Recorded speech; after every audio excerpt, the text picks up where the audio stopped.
Hello everybody and welcome back to Dylan's Gauge Trains, and for today's review I wanted to review an engine that's honestly really something special to me, as this locomotive, while it's not my favorite, it has held a special place in my heart for being the train that helped me get into the hobby, and that engine is the Lionel LionChief Plus 2.0 pere Marquette 1225. This was one of the engines that when I first got into hobby and my grandpa bought for me was probably my favorite out of the entire engines I had.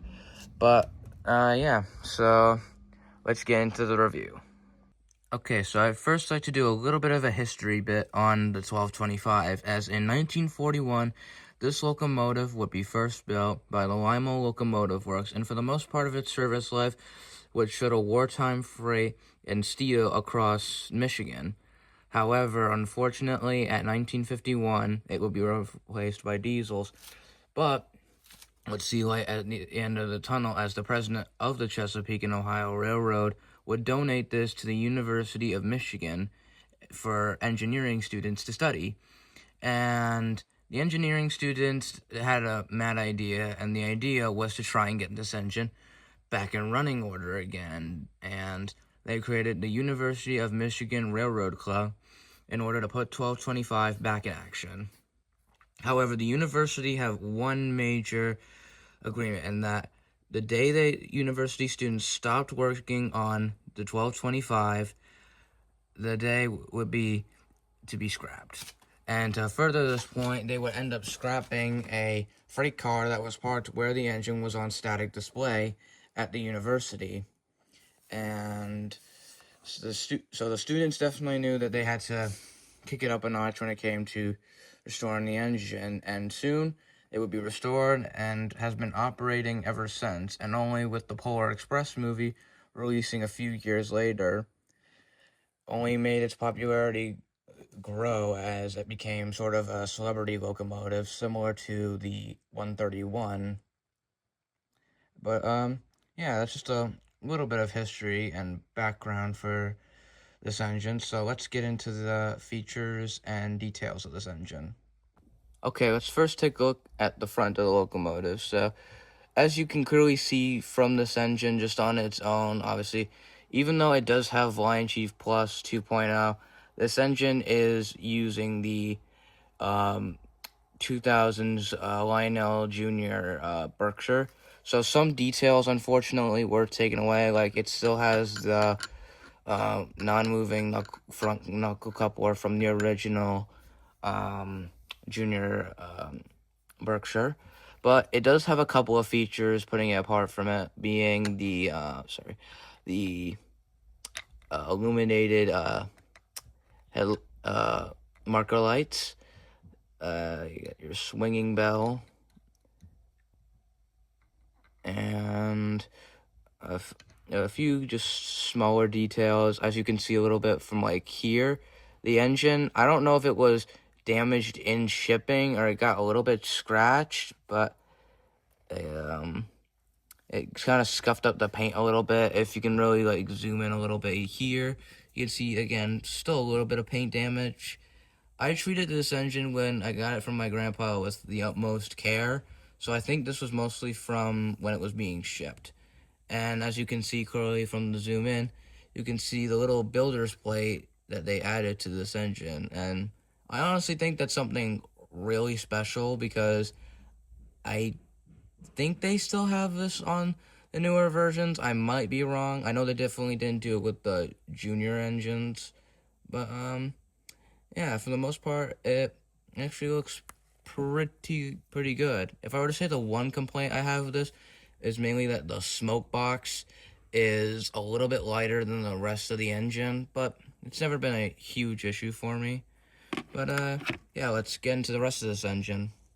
As you can see, we clearly have our connecting rods, little pere Marquette logo up here. And honestly, from looking at this engine, I've seen the scale one at my like the older scale one from like when it was first released at my train shop, and honestly, this thing looks like almost like an exact replica of that engine. Honestly, I thought they would take it from the newer version, at least that came out before this, not like the very first edition of the engine. But yeah, other than that, there's not really too much to talk about. A lot of this is again molded in. There are a couple of little scuffs along it, and even on like the side here under where the firebox is, it's gray, and even from here you can see where obviously the paint of it ends, which I think they have on the scale engine, but I'm not too sure. But yeah, I think just this is probably my most glaring issue, as it just doesn't contrast well with the rest of the engine. But yeah, so let's move on to the cab interior. Okay, so now let's take a look at the cab. Here, obviously, we have your engineer and fireman figures, your illuminated firebox, and your light. And this light only turns on when the engine is stopped. And yeah, it's pretty much it. I mean, again, this was taken heavily from the junior version of the Berkshire, so obviously you can have your molded in detail, but I'd say it still looks pretty good. I mean, you can clearly see the camera might not show it well, but you still have your throttle, your reverser, your pressure gauges, your PSI gauge. But yeah, I mean, even the stoker for where the coal from the tender goes. And underneath the engine, you have your receiver, which connects to the tender. So let's get into the tender now. Okay, so with your tender, there's pretty much nothing really too much to this. It's, again, still a standard regular Berkshire tender with the Pere Marquette name on it. And I think something that I've never seen from even some of the junior Berkshires is that it actually put handrails along the rear end of the tender. I think this is one of the very few models to do it, even with these external handrails, like here. Like, I think the junior Berkshires didn't have this, so I think this was added on to the whole plus thing.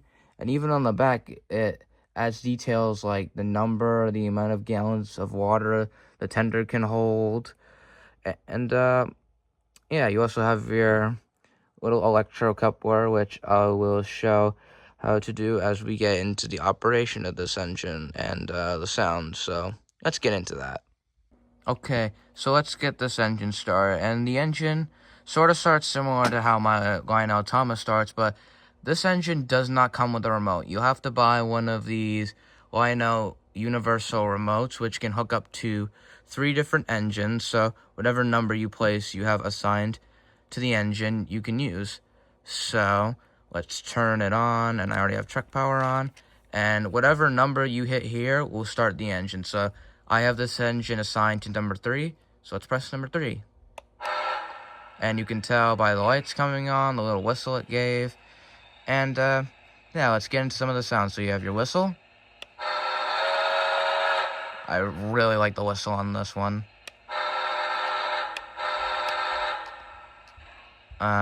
You got your announcements.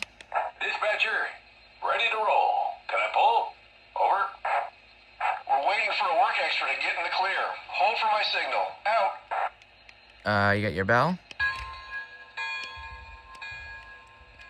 And yeah, the whistle can change pitches at random depending on how long you hold it. So if I hold it a little bit like this,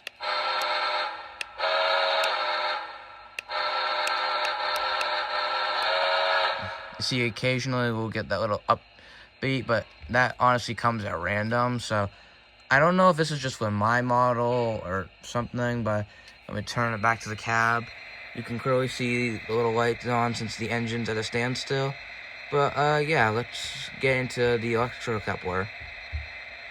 Okay, so the electro coupler is really easy. So all you have to do is press, while at the same time you have to press shift for the middle and R for the rear coupler. And those are located near where the bell and announcements are. So if you press them at the same time, you get this. The coupler will pop open.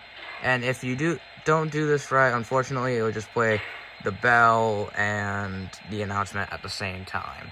Okay, so the final thing I want to point out with this engine is the little firebox here in the cab. As you can see, while it illuminates from the engine when it's sitting, you can even see some of the fire reflecting underneath the engine, which is something that even real steam engines similarly do. So, yeah.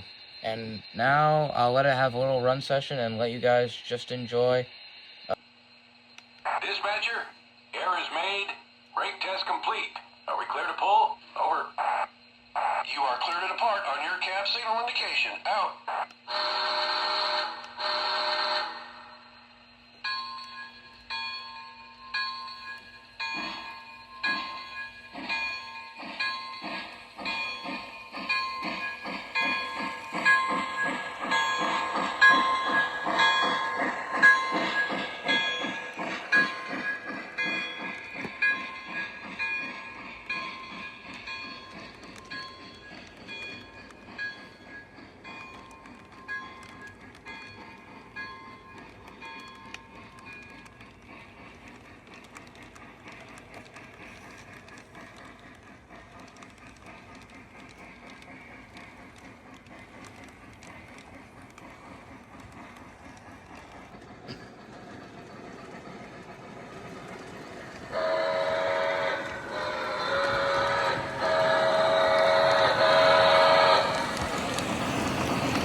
Okay, so all in all, this engine is definitely, I would consider, if you're getting started into the hobby and looking into getting better engines, I would definitely turn to this one. It's beginner friendly, it's a great way to get started, and honestly, I've really enjoyed my time with this engine. I would like to get the scale one just to do some comparisons to mine. But, yeah, all in all, I think it's a very, very great engine. If you're definitely looking for Berkshires and not wanting to spend an arm and a leg for a legacy one, I'd say this one would be your best bet, as it and its other road names go for pretty okay prices on the used market. But, yeah, I hope you all enjoyed this review, and I hope to see you all in the next one.